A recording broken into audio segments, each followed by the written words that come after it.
Did you know that Dubai is one of the most luxurious cities in the world? Skyscrapers reach the clouds, supercars line the streets, and opulent resorts leave everyone in awe.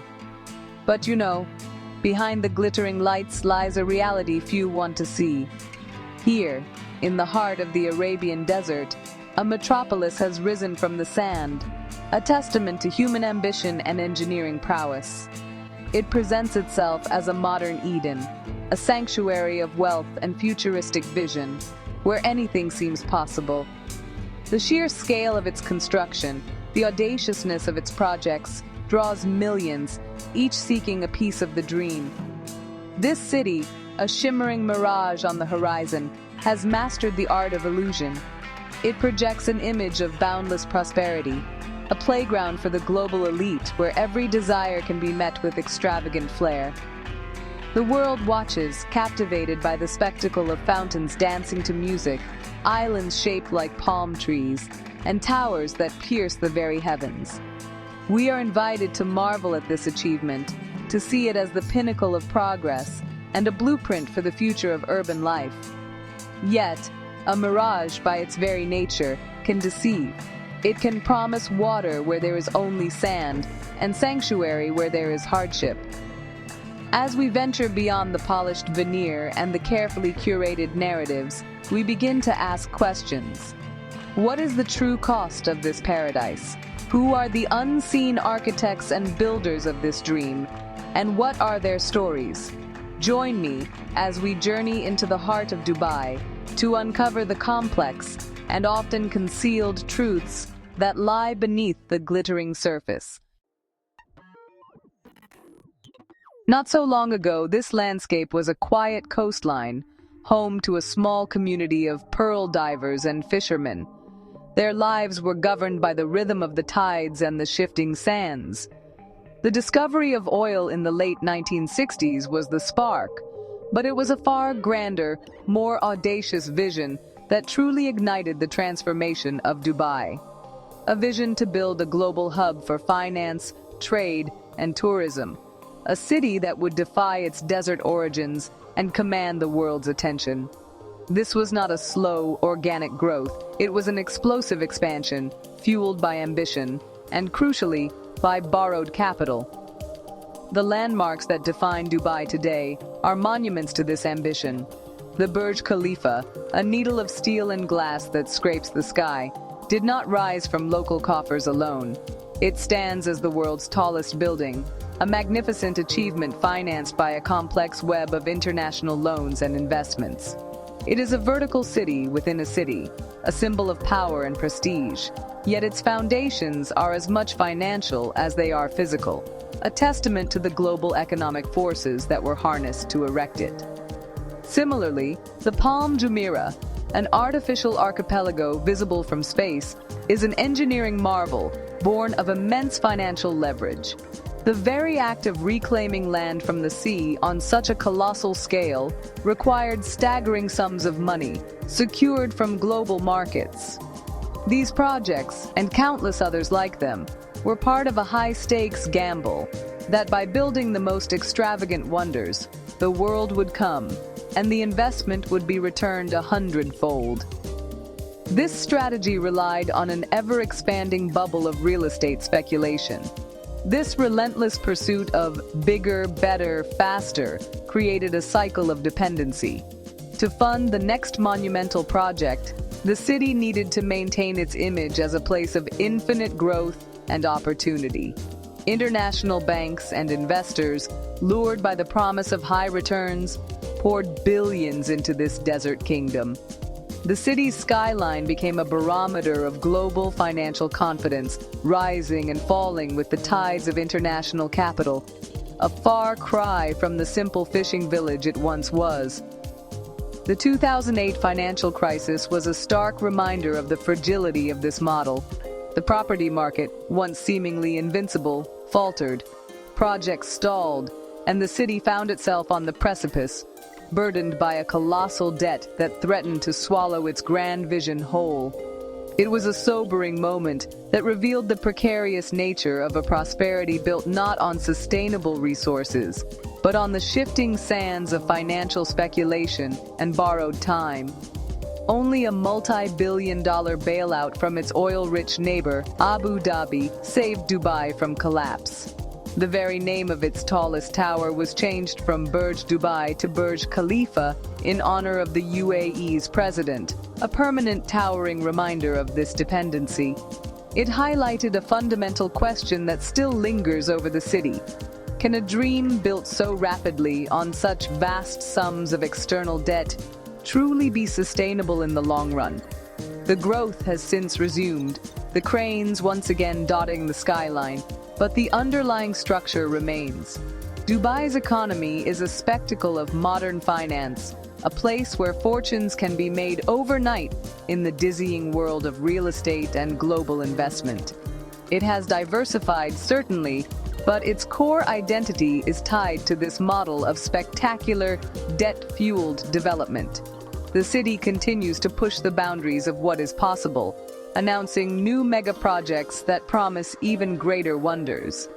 Yet, for the discerning observer, the question of sustainability is never far from mind.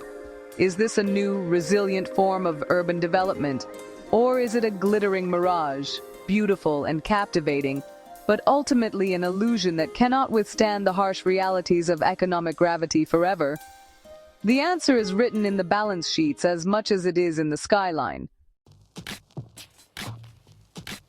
For every opulent hotel and gleaming skyscraper, there is an invisible workforce, the hands that built this paradise and continue to maintain its shine.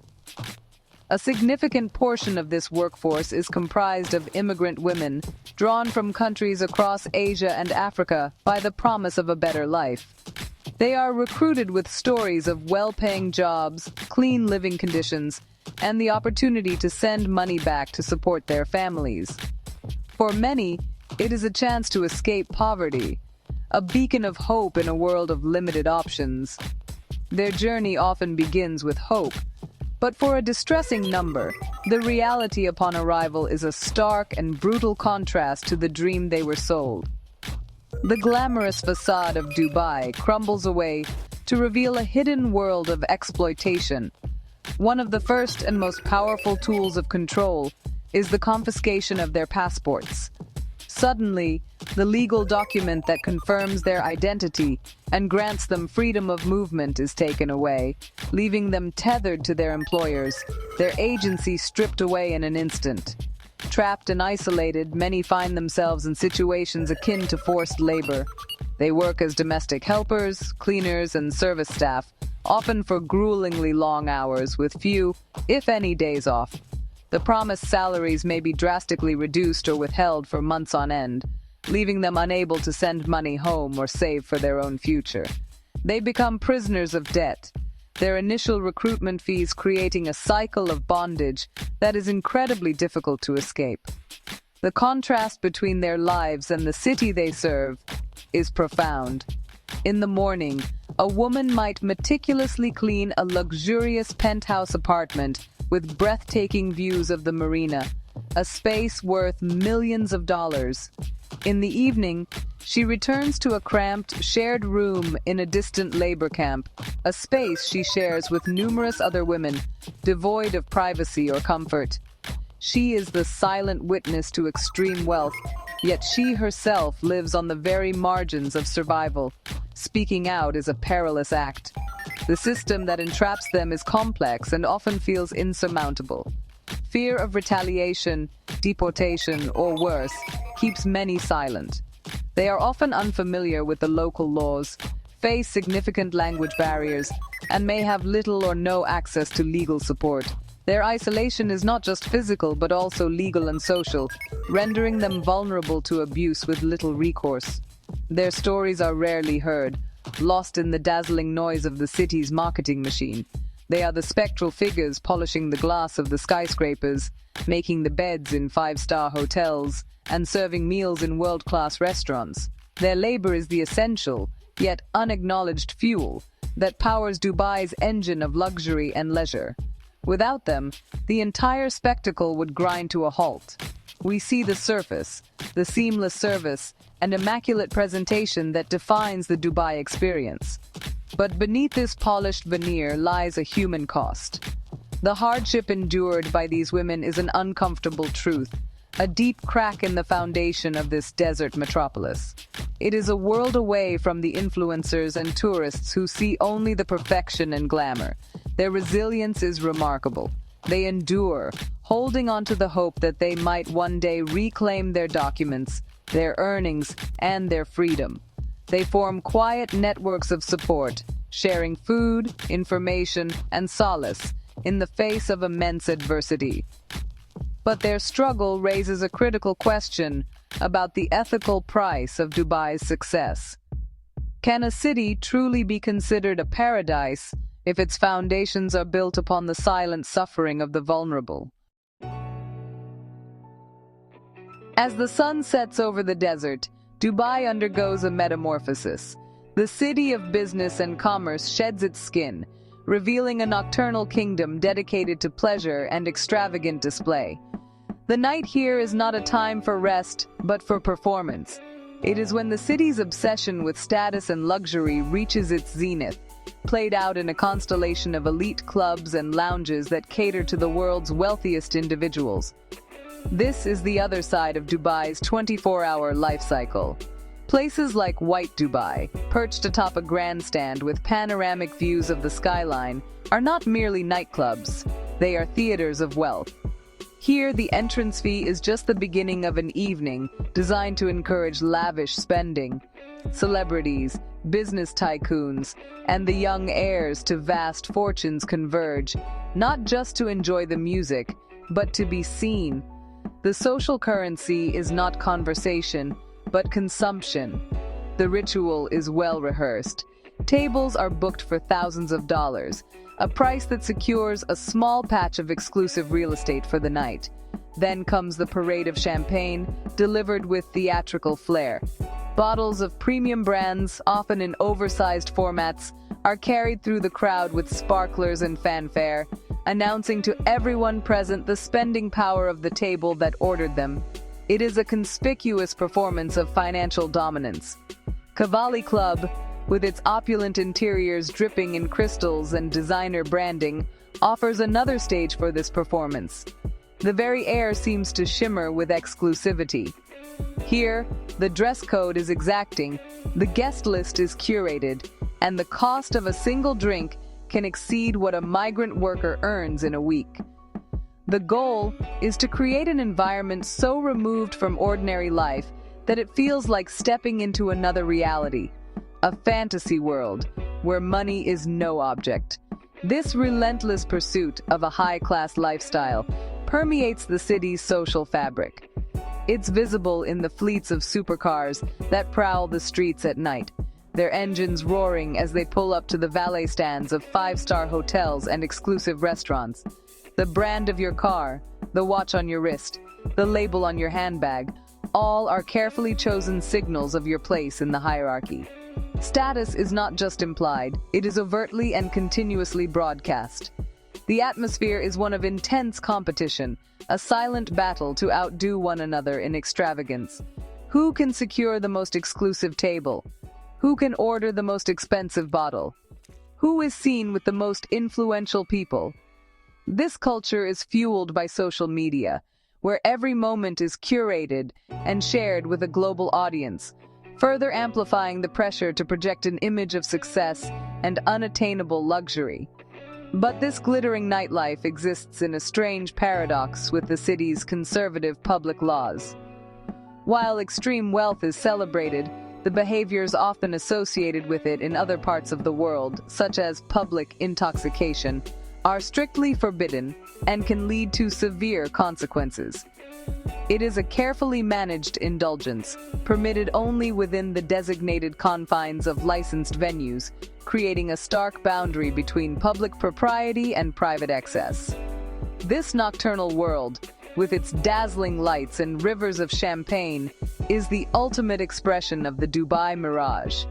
It is intoxicating, seductive, and for those who can afford it, immensely gratifying. But it is also a world built on a foundation of profound inequality, a spectacle of excess that stands in jarring contrast to the hidden realities of the city, creating a social chasm as wide and deep as any canyon. In a city where luxury cars and designer watches are, pretty much commonplace, the ultra-rich are always searching for even more extreme ways to show off their wealth and power. This has led to one of Dubai's most shocking and, honestly, controversial trends: the keeping of wild animals as pets. Lions, tigers, cheetahs, these are creatures that truly belong on the vast plains of Africa or in the dense jungles of Asia, but here they're reduced to status symbols, paraded as the ultimate accessory for the billionaire who has everything. The sightings are as surreal as they are disturbing. Imagine a cheetah with a diamond-studded collar peering out from the passenger seat of a gleaming Ferrari, or a lion, its mane just magnificent against the desert sun, lounging right on the bonnet of a Rolls-Royce. These images, often flaunted on social media, are a bold declaration of dominance. The owner isn't just wealthy enough to afford the animal, they're powerful enough to possess a creature that embodies danger and untamed nature. This practice is, honestly, a direct consequence of a culture that values ostentatious display above all else. Owning an exotic predator is seen as a way to go beyond mere wealth and project an image of almost mythical power. It suggests that the owner is above the normal rules, like a king in their own urban jungle. The animal becomes a living, breathing testament to their owner's place at the very top of the social food chain. But for the animals themselves, this life is a tragedy. These are not domesticated creatures. They're apex predators, with really complex physical and psychological needs that can never be met in a private residence or, the back of a supercar.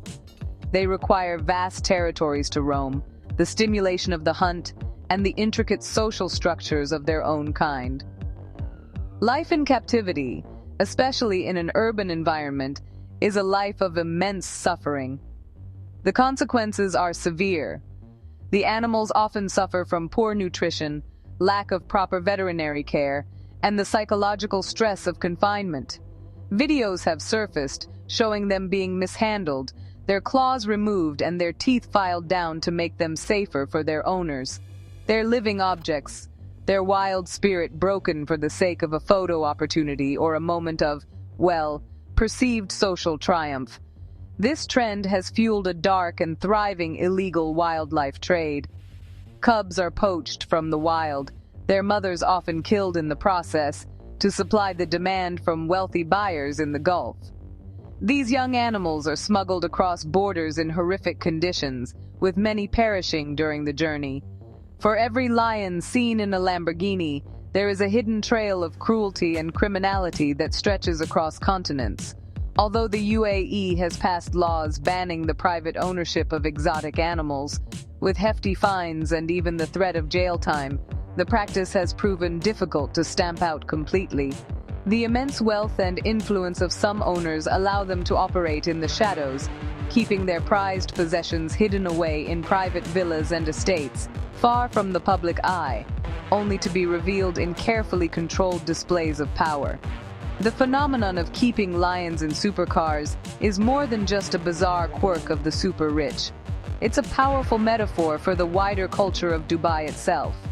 It speaks of a desire to tame the wild, to control nature, and to, package it for consumption and display. It reveals a disconnect from the natural world and a belief that anything, even a magnificent predator, can be bought, owned, and bent to the will of human vanity. For all its futuristic ambition and embrace of international luxury, Dubai actually operates under a deeply conservative legal and social framework, rooted in Islamic tradition. For the millions of tourists and expatriates who flock to the city, navigating this landscape can be, honestly, a pretty perilous exercise. The rules of public conduct are strict, numerous, and enforced with little leniency. Understanding them isn't just advisable, it's absolutely essential for avoiding serious trouble. The contrast between the perceived freedom of the luxury resorts and the reality of the law on the streets can be, well, pretty jarring. Public displays of affection, like kissing or even holding hands, are considered indecent acts and can lead to fines or even imprisonment. What's seen as a normal expression of affection in many parts of the world is actually a punishable offense here. This cultural dissonance is a constant source of confusion and risk for unwary visitors. The consumption of alcohol is another area that's honestly fraught with complexity. It's readily available in licensed hotels and clubs, fueling the extravagant nightlife. But being drunk in public is a serious crime. The transition from the protected space of a licensed venue to the public street is a critical one. A tourist leaving a club after a few drinks could find themselves arrested for public intoxication just steps outside the door. Purchasing alcohol for home consumption requires a special liquor license, which is generally only available to non-Muslim residents. Even basic actions are regulated. During the holy month of Ramadan, it's forbidden for anyone, including non-Muslims, to eat, drink, or smoke in public during fasting hours. This is a sign of respect for those who are fasting, but for a visitor who isn't prepared for this rule, just taking a sip of water in a public place can result in a fine and a stern lecture from the police. The rules demand a level of public conformity that's unfamiliar to many. The legal system itself can be opaque to outsiders. Laws regarding debt, for instance, are particularly severe. A bounced check or an unpaid credit card bill isn't just a civil matter.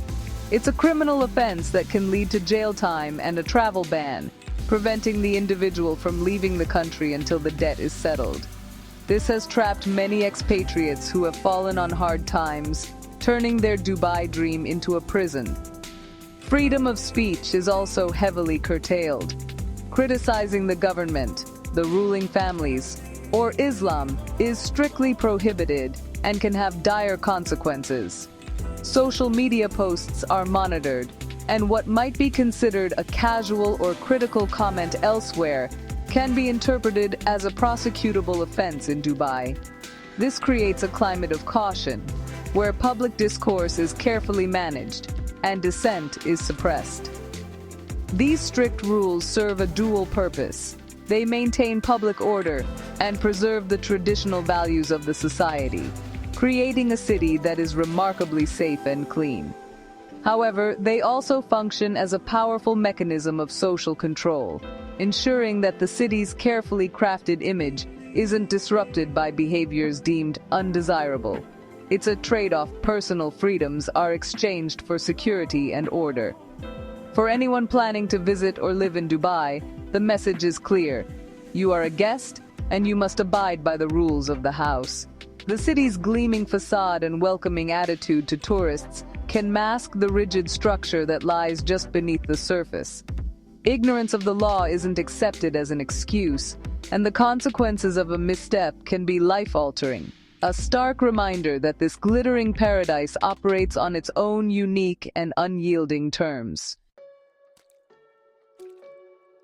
Beyond the floodlit skyscrapers and manicured boulevards, there's another Dubai, a city of shadows that is deliberately kept out of sight.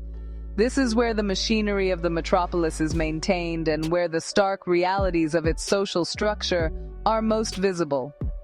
Here, in areas like Sonapur, we find the sprawling labor camps that house hundreds of thousands of migrant workers, the men who have literally built the city with their bare hands. Sonapur, which ironically translates to City of Gold in Hindi, is a world away from the luxury of the city center.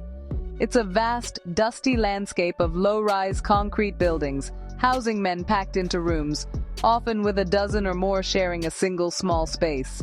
The conditions are harsh, with sanitation often poor and privacy pretty much non-existent. It's a functional, stark existence designed for one purpose: to house a workforce as cheaply as possible. The daily routine for these men is honestly pretty grueling. They rise before dawn to board crowded buses for the long journey to construction sites scattered across the emirate. They toil for 10 to 12 hours a day under the searing desert sun, performing physically demanding and often dangerous work for wages that are just a tiny fraction of the wealth they're creating. In the evening, they return, exhausted, to the isolation of the camps. This stark geographical and social segregation creates a chasm between the city's residents. The lives of the wealthy elite and the lives of the laborers who build their homes and offices rarely, if ever, intersect. The workers are an invisible population, bussed in and out of the glamorous parts of the city, their presence acknowledged only as a functional necessity, their humanity largely ignored. This divide is the bedrock upon which the entire social order of Dubai is built. The shadows of Dubai also conceal a world of clandestine financial dealings.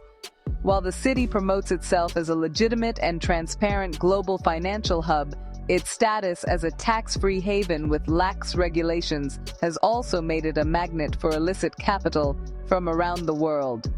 Money from questionable sources can flow into the booming real estate market, finding a safe haven with few questions asked.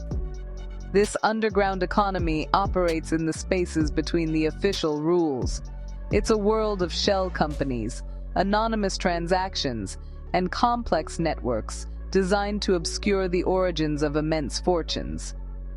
While authorities have made efforts to crack down on money laundering, the very structure that makes Dubai attractive to legitimate investors, its discretion and financial freedom, also makes it attractive to those operating in the gray areas of global finance. The result is a city of extreme and jarring contrasts. It's a place where a penthouse apartment can sell for over $100 million, while just a few miles away, a man lives on a few dollars a day, sending most of it home to a family he hasn't seen in years. It's a place of stringent public morality that coexists with a shadowy world of hidden vices and illicit deals. This is the hidden architecture of the Dubai Mirage. The glittering city on the horizon is only possible because of the shadows it casts. The prosperity of the few is inextricably linked to the hardship of the many. The clean, orderly image presented to the world is maintained by pushing the messy, uncomfortable realities to the margins, into places like Sonapur, where they can remain out of sight and out of mind for those enjoying the dream. Beneath Dubai's dazzling lights, thousands live in silence, facing an uncertain future. Is this paradise sustainable, or just a desert dream built on burnout and forgotten lives? The truth remains hidden in the shadows. We have journeyed through a city of breathtaking ambition, a place that has defied the desert and built a vision of the future in glass and steel. It is a testament to what humanity can achieve with unlimited imagination and capital. The spectacle is undeniable, a powerful lure for the entire world. Yet, this journey has also taken us into the city's hidden corners, revealing the immense human and ethical costs that underpin the glamour. We have seen the precariousness of a prosperity built on debt, the silent struggles of those who labor in the shadows, and the profound inequalities that are woven into the very fabric of the society. The glittering mirage shimmers, but up close, we can see the cracks in its foundation and the distortion in its reflection of reality. The story of Dubai is a story of our time. It raises fundamental questions about the nature of progress, the price of paradise, and the responsibilities that come with immense wealth and power. As the city continues to build higher and dream bigger, the chasm between its projected image and its complex reality may only widen. The fate of this extraordinary desert metropolis and the millions of lives intertwined with it is a narrative that is still unfolding, its final chapter yet to be written.